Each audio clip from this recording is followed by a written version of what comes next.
Welcome to Classical Education, a podcast for those who believe in rediscovering the art of asking questions, engaging in conversation, and attending to the ideas at the heart of well-ordered teaching and learning.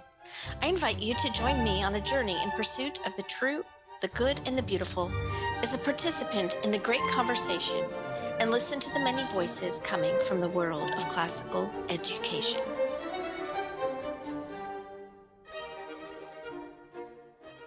All right, today I am honored and excited to welcome John Jordan to our podcast. He is an Anglican priest who works as a headmaster for Coram Deo Academy, Dallas Campus. And I've gotten to know him this past year because I work part-time for Coram Deo Academies. And I have been very energized when I visit his school to see the beauty of the teaching in the classrooms, the way the teachers and the students interact with one another. And recently, John gave some really important talks at our classical education training for Coram Deo Academy. And he also put out some wonderful emails for parents that I thought were worth discussing. So I invited him to come on the show, and we'll start off by asking John to tell us about his work and how he was called into classical education. So, John, welcome to the show.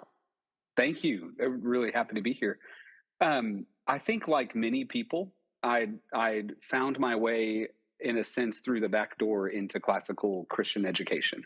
I had a history and education degree for undergraduate and had taught previously in Dallas Independent School District and worked for Young Life, a ministry to high school students in the Richardson area, and was starting seminary and just had a kind of an itch to get back into the classroom, but I couldn't shake the sense of ministry calling that was also happening. And so I met with a number of people, and really I found Coram Deo Academy through their Flower Mound campus for a part-time history job that was open, and interviewed for it and loved what I heard about classical education. I had honestly known very little of it before that interview. Researched a lot for the next couple of weeks, and the more that I researched, the more I realized a couple of things. One, this seems to be the best model that I'm aware of at forming Christian students. The classical tradition, I think, is a very rich way to do that. And two, some of my favorite parts of teaching and learning I never knew came from this movement, and so it was confirming in that sense. So I started teaching at Coram Deo's Flower Mound campus and just attended every summer conference I could, read every book that I could, and just became enthralled with classical education. I was married at the time, but we didn't have any children yet. And as we started to have our children, we have three kids. I had enough of the Kool-Aid to know that I was going to somehow classically educate my children. So along that way, I moved from the Flower Mound campus to our Dallas campus to help start the high school there. So we are currently in our first year of having seniors at the Dallas campus. Our rhetoric school is now fully built out. It has been a beautiful moment for our community here at the Dallas campus, and somewhere in that mix, I also kind of left the Reformed Baptist tradition that I was in and went down the Canterbury Trail and became Anglican, and then eventually ordained as a priest as well. So my those two callings of classical teaching and classical school leadership and my pastoral calling have a whole lot of overlap, though it does mean that I'm tired a lot too. So Yes. Well, I just noticed what I've noticed in the classical education movement is it is one area where I feel like all of our Christian differences come together, and we are all like-minded when it yes, comes to educating the whole person in a way that is true and good and beautiful. And so I love that. I think that's beautiful, and it makes sense to me that it works for your faith. yes. It was actually one of my early observations. I wound up teaching the first year, and for many, many years, and I teach it now at the Dallas campus, our senior theology class. And I was, from the earliest days of class in 2010, blown away by how much our students, who were from different church backgrounds and different Christian traditions, respected one another, and respected one another's churches. And when they graduate, they are entering another stage of interaction with culture, viewing their fellow Christians as allies and not focusing so much on what divides us. That we do a lot of the in-house bickering that I have seen elsewhere, that I saw in Right. seminary, like many of us, right? So Sure. that was one of the refreshing visions of just something about this model has trained students and families to be unified in a historic Christian faith, though we have our different expressions of that. It's true. Well, classical education done well with rightly ordered loves is going to be accepting of people of different faiths, period. And we'll talk about that when we get into our virtue discussion Great, today. great. That's totally going to come out because I want to talk to you about virtues because that's really important to this interview. But before we get into the virtues and what they are and how they can be applied in the classroom, I wanted to talk about your Big Ten. I was so impressed with this when I got the emails that you sent out to parents. And I thought, wow, I think that this could be a really helpful model for other headmasters, school leaders to think about how this can create a unity between parents and teachers and the school culture. School culture is a big topic that's not discussed a whole lot. And I can tell that you have a pretty good grasp on that. So I'd like you to tell our listeners about the Big Ten and why it matters. Yes. So, and I think I'm sure we can send a copy and it can go in the show notes just so that folks can Okay, yes. see it in the flesh. I think that would be easiest. But the Big Ten emerged for three specific reasons that I'll share in a minute. But it is, before we begin talking about it, it is a list of the 10 things that we are most about as a Christian learning community. So what we aimed to do was take all of our policies and procedures and funnel those into 10 positive statements. That was a key for us, and we'll hear some of that in a moment, that describe who we are as a school. And the reason I worked with our three principles, grammar, logic, and rhetoric principles, on creating these, was really threefold. So first, we have been experiencing rapid growth. When my first year at the Dallas campus, I believe we had 116 students. We were pre-K through 8th grade, only meeting on Tuesday, Thursday, and Friday. And shortly after I got there, we started to build out a whole Monday, Wednesday program, and then laid the groundwork for our rhetoric school. And this year we have 443 students, pre-K through 12, over 220 families or so that are being served just at the Dallas campus. So we were growing rapidly, and we knew we had to be out in front of that growth, maintaining and creating a culture as a community. The second factor was COVID. We lived through COVID, ran a virtual campus while doing in-person learning in the 2021 school year. And there were so many times that year that we were just so grateful to be in person and to have people with us, that some of our previous communal standards got a little bit lax. And I think we were realizing that coming out of that, we needed a bit, what we jokingly called the grand reset. We needed to up the bar again in our community, amongst faculty and students and families.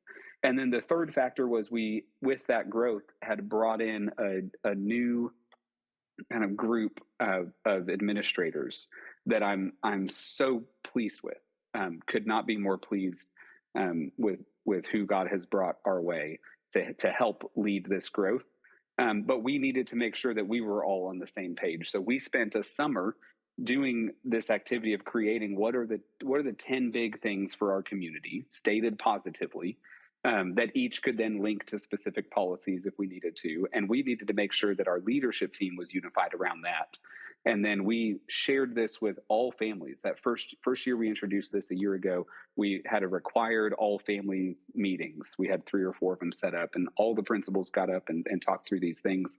And then now we essentially use it as a welcome series for our newest families. And then in our weekly communications, we highlight some of these. So the Big Ten is our kind of 10 take the policy manual, pull out the 10 biggest things that we hope to emphasize, state it positively in a way that paints the picture of a learning community that honestly we're excited to be a part of. And so um, I'll maybe just list a couple of them and then Yeah, talk about sure. some that have become our favorites. We wanted to open and close the Big Ten with a far like bigger picture items. So our first one is that we're all working together in pursuit of Coram Deo's mission. So it's and on the back of the page we have a paragraph or so about each of these. We want to make sure that our mission and our distinctives, that we are a classical Christian university model school, that those are front and center. So we Mm. are all working together, and this is not a teacher is doing something that a family is working against, but rather we and the family and the church are working together to fulfill this mission. And then similarly, we end the Big Ten with, I think, two of the most important ones. Number 9 is we resolve conflict like we love each other. And Mm. it's just there will be conflict. We need humans to have a school, and so we're going to make mistakes and need to seek one another's forgiveness. And that one of the things that I think we are most adamant about is being a community that resolves conflict in a way that displays our beliefs. And so we write more about that and we talk more about it, but we resolve conflict in this community like we love each other. And sometimes that means we have to pretend to love each other and aim to love each other. And then finally, our last Big Ten, and I'll share a couple of other highlights, is that we are here to grow in heart, body, mind, and soul, and the importance of growth and the necessity, especially when talking to parents and students, that growth requires work and pain. There is simply no way around that. That intellectual struggle is part of the process, and that they should not think that something is wrong if they are if history has been a breeze and this year it's not. That's part of the process. We want our students to grow, and we should expect there to be struggle. And we talk all the time and work with parents and teachers on there's a difference between struggle and suffering, right? So there's a point that it gets to be too much, but our purpose is to grow, and that's why we're not afraid of conflict, and we're not afraid of students who make big mistakes or small mistakes. It's not the end of the world. It's an opportunity for growth. And so trying to just build that growth mindset in our community is key. So those are some of the key ones. And then there's a couple of others that are just we have found to be helpful in our specific context and bigger. So for example, we dress for the occasion. That was an originally a hey, let's get out of COVID when we were just happy to be here. And if you had weird colored pants, we're going to let it fly because we're just here. And to no, we have a uniform, and that the uniform serves a purpose. It tells the person who wears it something about themselves. It tells the person that sees them something about themselves. So we dress for the occasion. When we are in formal dress, we're in formal dress. When we have a fun spirit day, we have a fun spirit day. But we dress for the occasion. This next one is I always have our grammar school principal share it because she has a real funny way of doing it, and none of us want to be the one to share it. But what essentially where we find ourselves right now is being housed in a Jewish synagogue. And Mm. so, in addition to being a campus that has committed to striving to be nut free, because we have some pretty severe allergies, when we moved to this new location, the year of COVID, which again it's a trying year for all of us, we also then needed to commit to not having any pork products on campus. So we just felt like we got to then bear this news of what essentially it felt like was last year we took away all of your peanut butter, and now we're taking away all of your ham and pepperoni. And so we're like, how do you go about saying this? So one thing that we say is one of our Big Tens is we eat well so that we can learn well.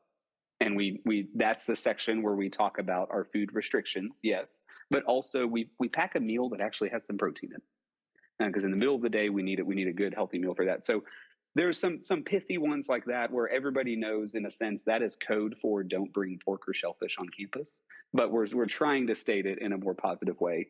And then I would say the two that we are probably most excited about as far as the way our principals got together and worked with me to frame them is that we are safely hospitable. So school safety is, as you know,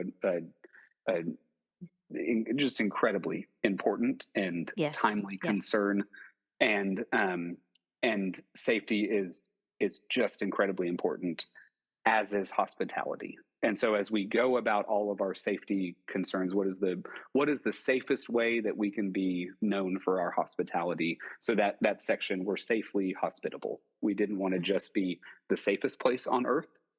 Mm-hmm. That's probably underground in Norfolk, Virginia somewhere.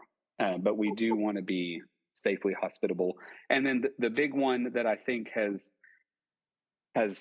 worked really well in getting our parents on board and even some of our older students on board, is that we are a place of digital rest.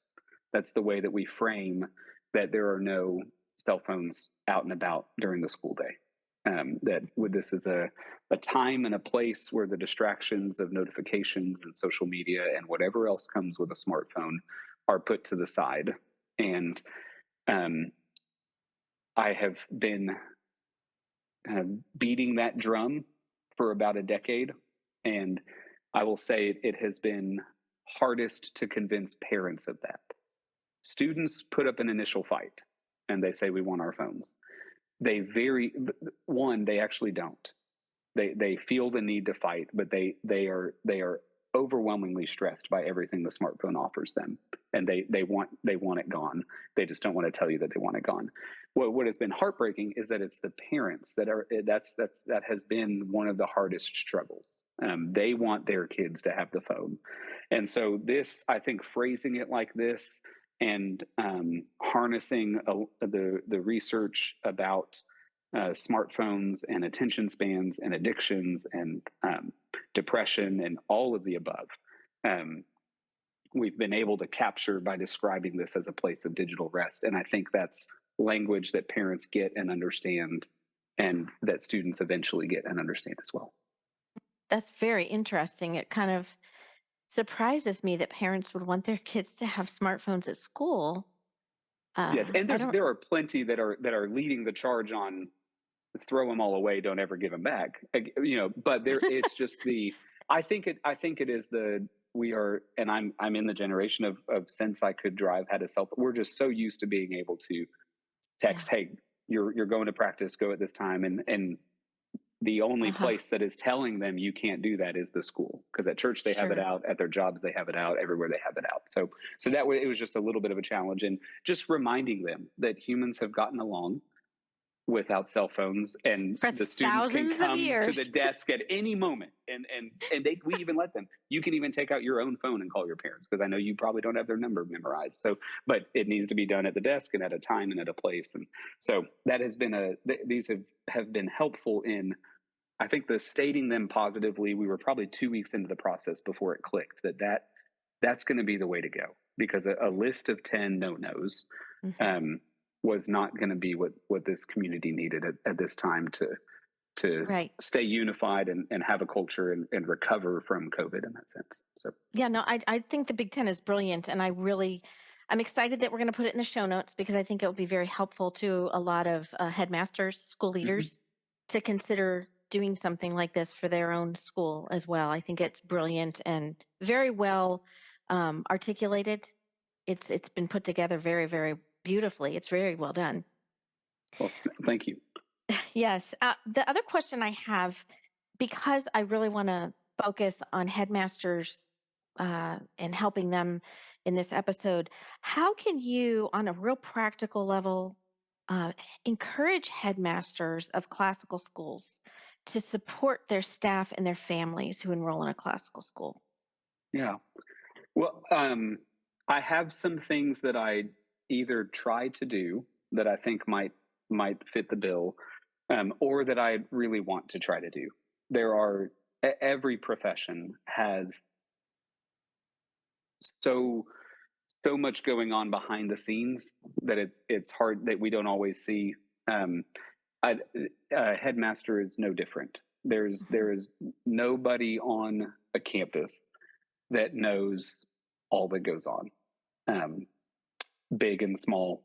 And so there is a lot going on, and I think the couple of things that I would share right now are either things that I have tried to do and they have worked well, or that I am just really trying to do well, and I don't think I'm doing them well yet, but I think they're important when even in the midst of Mm-hmm. feeling underwater. So probably the first and foremost because this is something that is to be done with staff in a certain way, with parents in a certain way, and with students in a certain way, is to be um, almost more than you think is necessary, remind them why we're here. Remind Mm-hmm. them about what is unique and distinct about the classical tradition. Compare it often to other options.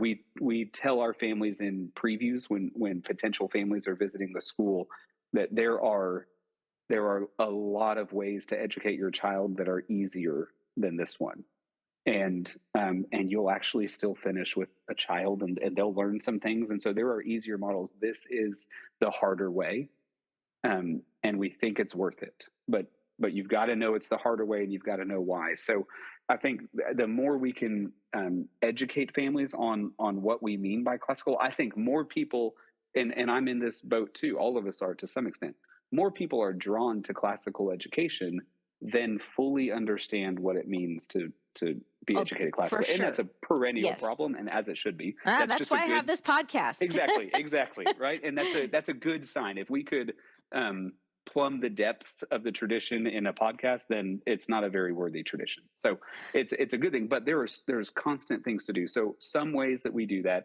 is every summer we do have a summer email series that is scheduled, call it every other week or so over the summer, that I tend to write. Sometimes the principals will play a part in it as well. And it just takes something in the classical Christian tradition.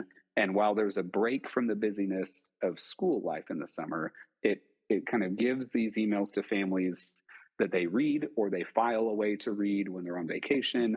This past year, for example, we did the virtues as moral muscles. That was the email series that we did, and then I shared with our staff. So in the school year, we work on having some of our teachers and principals put content out about once a month to just say, here's one other, here's what you've got to know about narration, and why we would emphasize it so much. What happens? I think one of the best things to do is just show a child that narrates from pre-K through 12th grade has formed this particular strength compared to a similarly aged child that has not done that, and just to paint that Yes. picture.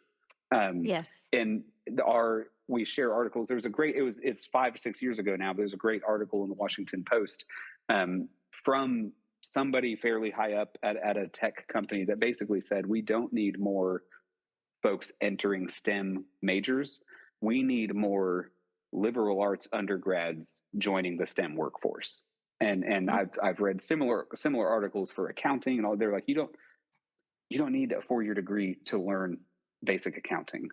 If you go and study the liberal arts or philosophy for 4 years, we can train you in-house in 6 months to handle the accounting software and the math, like what's required for it. Teaching families and reminding them and students and faculty that we are laying a broad foundation that serves as a launching off point for their students. So all that to say, one is just reminding and teaching the tradition. We started last year something called Classical Night School, where we open up our school at night and parents enroll in classes, and they come to a short lecture that I give on something related to classical education, and then they break off and go into our classrooms, and our teachers teach a lesson like they would I love that. to I their didn't even know classroom. you And were doing that. it was That's so fun. beautiful. We did a kind of a trial run of it last fall, and had a waiting list, and it was a whole lot of fun. But That's just great. giving them tastes of that is super helpful, and that will feed your faculty as much as it will feed your families. The constant Yes. reminders of why we are classical and what we're doing. I think the second newer kind of thing that I'm trying to do is to talk about our school as being several different realms. and this has especially helped our leadership team, um, that the grammar school is a realm of responsibility that our grammar school principal is ultimately responsible for. And my role is to then support her and make sure that she has everything that she needs to make that happen. And then to be a peer that can counsel her, and we can bounce ideas off of one another as issues come up or conflicts arise or new ideas emerge. Our athletics department is its own realm, and we read a little bit of Tolkien's Return of the King, and had Gandalf talking about the rule of no realm is mine, but I'm here to bring life to the remnants of life that exist in this realm. So the from a practical level and from a big picture level, giving ownership of these realms to the people we've hired to lead those realms. The previous head of the campus where I serve was very much everything went through her. And so it was sometimes in some stages of some school's life that might need to happen, that the head does absolutely everything and all new ideas come from the head, and ultimate ownership went there. And we had to work through that and work out of that. And there's been some real fruit that's been born, because a logic school principal and a rhetoric school principal are going to have better ideas for what their school needs than I will. And so this concept of realm ownership was something we introduced last school year.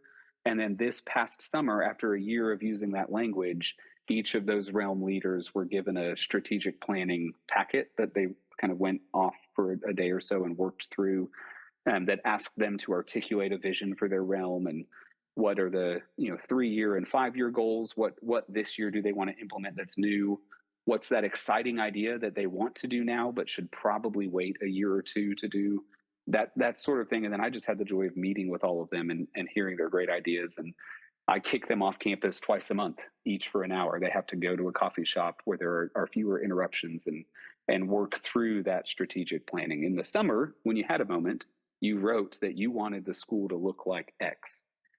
Then the first month of school happened, and you had no time to work on any of that. Go take time, make time, and work through those things. So giving ownership, and being a support, leading those who lead the school is what we have worked towards developing here, and it's bearing some real fruit. Mm-hmm. That's awesome.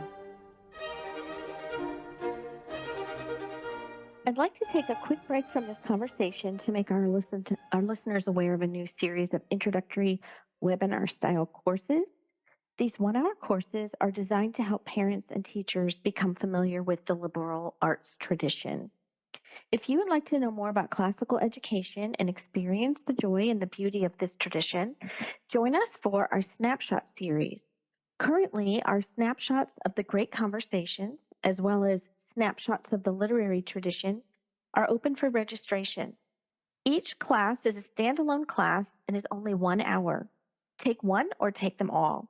For up-to-date course lists, you can visit us at beautifulteaching.coursestorm.com. Again, beautifulteaching.coursestorm.com, and look for our snapshot series to see what might interest you. Thank you for listening, and now let's return to the show. Recently, you gave a talk for our classical education training in-house on virtues. I heard you mention it about the moral muscles and the virtues. So I'd like you to tell our listeners what, kind of give us an outline of what you shared with our staff and the practical applications of virtue in a classical school. Yeah. So I think I started reading as much as I could about the virtues. The classical tradition talks a lot about the virtues, similar to the word classical. If you go up to a teacher in our school and say, "Tell me about the virtues," their face will light up. And then when you say, "No, actually use your words and tell me about the virtues," it's harder. And so it came to be that through reading, and a ton of this is Aquinas, and some Augustine, and some Aristotle, and some Lewis, making sense of all of them. But there was a bit of paradigm shift that I had in reading all of these, in the way I thought about virtues compared to the way I think about them now. And it was one of those moments where I had that paradigm shift and had to tell somebody. So I told our faculty at just the Dallas campus. I said, I think thinking about the virtues in this way will help us better understand our students when they fall short and our students when they succeed. I think it'll help us understand our own shortcomings. And I think it helps paint a far more hopeful vision of what we're trying to do in developing wisdom and virtue in our students. And then it was just this key that unlocked the human as a moral being to me. So I just had to share it. So I shared it with our faculty. I shared it with our families over the summer, and then with our kind of all three campuses faculty together, shared a little bit. And the rough outline is this, and I didn't get into all of this, but I have in other avenues. The biggest premise is to think about the virtues as moral muscles, and that they don't just work kind of like muscles, but they actually are muscles. They just happen to be invisible ones. Everything that is true of our physical muscles is true of our virtues. So if I have to do an exercise to strengthen my bicep, and then through some pain and some recovery, it grows stronger as a result of that exercise, that's true of my temperance muscle, my moral Mm-hmm. no muscle. If I leave my bicep alone and don't exercise it, it grows weaker. It doesn't even just stay stagnant. It actually gets weaker. That's true of my fortitude muscle, my moral yes muscle. That if we don't exercise these muscles, they will naturally it'll lead to atrophy. They will grow weaker. And if you carry that a little bit further and you think about forms of exercise, something like a push-up is not a motion you would use in the game of basketball. If you like are on the ground doing a push-up during a basketball game, you're doing something wrong. But that's an exercise that strengthens the muscle that you actually need to perform in basketball. And so there are, prescribed by the church throughout the ages, there actually are exercises for each of our moral muscles. And the exercise itself is not the point, but it strengthens the muscle for when you need it most. So temperance and fasting is probably the easiest one to see. Fasting is strengthening your no muscle when it doesn't matter. So skipping meat on Fridays during Lent does not automatically make you holier, but you are exercising your no muscle once a week. And that same muscle is what helps you say no to temptation or no to overreacting. And if you have a weak muscle, you can't expect a student with a weak temperance muscle can't be expected to say no to blurting something out in class. But if you exercise that muscle, chocolate, steak, whatever is not the point. The point is you're saying no, and you're strengthening that no muscle for when it will really matter that you know how to say no. And each of the cardinal virtues, the kind of the core muscle groups that God endows every human with, each of those have specific ways to strengthen them and weaken them over time. The theological virtues, these special gifts of grace, these special strengths given to Christians through the Holy Spirit of faith, hope, and charity, we are given them as gifts, and they're absolutely gifts. And yet they're gifts that we've also been given the responsibility to nourish and to develop. And so there are ways to exercise your faith muscle and your charity muscle. And then it goes on from there, and we could talk a whole lot more about it. But if you kind of follow this through, in short, I'll just say this: the virtues are these moral muscles, and there are 4 cardinal, 3 theological, and then almost an endless number of practical virtues. The cardinal and theological virtues make you who you should be. They're muscles that make you who you should be. And all of the practical virtues give you the strength to do what you need to do. And so those both have to be done in tandem. So your virtues are moral muscles. This would make the vices these moral diseases that eventually destroy moral muscles. And there's lots of ways you can catch a vice. Neglect can lead to a vice, trauma, unhealthy habits, right? So virtues, moral muscles, vices are moral diseases. And then the spiritual disciplines are these healthy habits that serve as exercises to strengthen specific muscles. Hmm. And then what caps this all at the end that I only got to allude to in the talk, but I've written a lot about elsewhere, is that the church calendar is actually a prescribed, annually rotating prescription of exercises for these various muscles throughout the year. And so Lent is the temperance muscle season.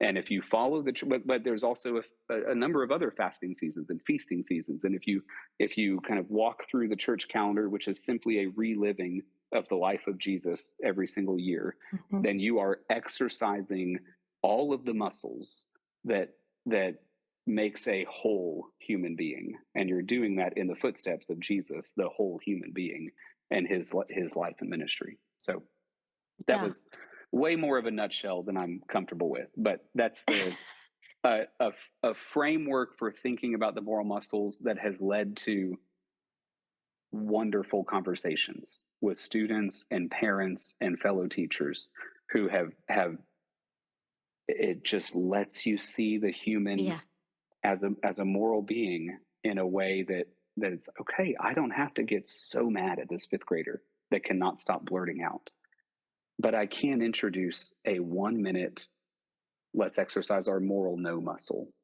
into class for all of us to exercise that together, and have a little bit of sympathy and grace for the student that just may be very loud and maybe very popular, but has a tiny temperance muscle, embarrassingly weak. And let's partner with the parents in diagnosing that and maybe even prescribing some ways to strengthen it over time. I love that. I really love that. I love it so much because it's not just about, oh, we're a school who teaches virtues, so we're going to read all these stories and talk about the virtues. You're actually doing. The virtues have to be something that you're doing and a Right. habit within yourself as a whole person. You're addressing the virtues from looking at the person as a whole person. And I love the muscle analogy. I think it's Yeah. brilliant because I think it really helps parents and teachers to understand how to look at the virtues from a more holistic. It's tied to this. Our spiritual life is tied to our physical. Like Right. we, Right. our spiritual growth happens through our physical choices. Yeah. Yeah, the choices we make while we're living. I think that's a very beautiful way of talking about the virtues. Maybe I think you should write a little book about it. Working on it. There's Okay. this headmastering is getting in the way, as it should. Yeah. Yeah. Now we're about to close. I know you need to go, but I always close my podcast asking my guest to answer one of two questions. You get to Okay. choose. Great. So the first option is to give me a quote from a book that has had a huge impact on you, or what book do you wish you had read sooner in your life and why? Oh yes, that second one is a long list, but at the forefront is actually a pair of books that pair well together that I did not read until end of college for one, and then middle of seminary for the other. But it would be Lewis's Screw Tape Letters and The Great Divorce. Uh, much of how I understand holiness and sin and virtue and vice is my segue to that was these two books, and then it opened up to, when you read enough Lewis, you realize he's just getting us the wisdom of ages past, and so you get to go back to Aquinas, you get to go back to Augustine and Aristotle and all of these folks. But I think I do wish that earlier in my life I had read those two books in a way that I could begin to grasp what they're after.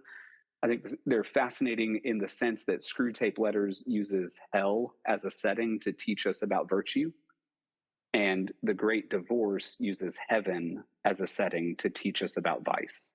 And Lewis, in his brilliance, is catching us off guard. You would think that the hell book is going to teach you about vices and the heaven book is going to teach you about virtues, but he inverts that in a way that catches us off guard enough for us to actually see ourselves in both of these stories. And so that would be two. There are I just took a group of our seniors to see Max McLean's performance of the Screwtape Mm, Letters Sunday night. yes. So and I will read it with them in the fourth quarter this year. And The Great Divorce there are a few books that I go back and just read to enjoy as frequently as I do The Great Divorce. So I do wish that earlier in my life I encountered those books in a meaningful way and could begin to see um, what is there all along in the scriptures and in the Christian tradition of this the kind of nuts and bolts of the virtues and vices, and how God has built us to grow in these ways. So So this is why we have these books in our Coram Deo high school yes, curriculum. yes. It's great. Well, thank you so much for sharing your wisdom and your joy and your love for education with our listeners. I really appreciate having you on the show and you giving us your time today. Thank you, John. Absolutely. Likewise. Thank you for this podcast and all the other work you do to help spread the word as well. So Thank you. Godspeed on that. Thank you.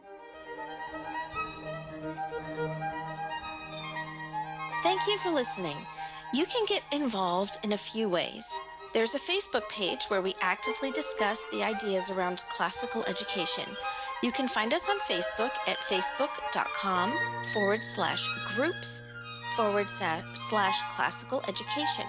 And if you want to help offset our production costs, you can support the podcast financially by going to www.classicaleducationpodcast.com/support. As the great artist and educator John Ruskin once said, "Well, my friends, the final result of the education I want you to give your children will be in a few words this: they will know what it is to see the sky, they will know what it is to breathe it, and they will know best of all what it is to behave under it as in the presence of a Father who is in heaven."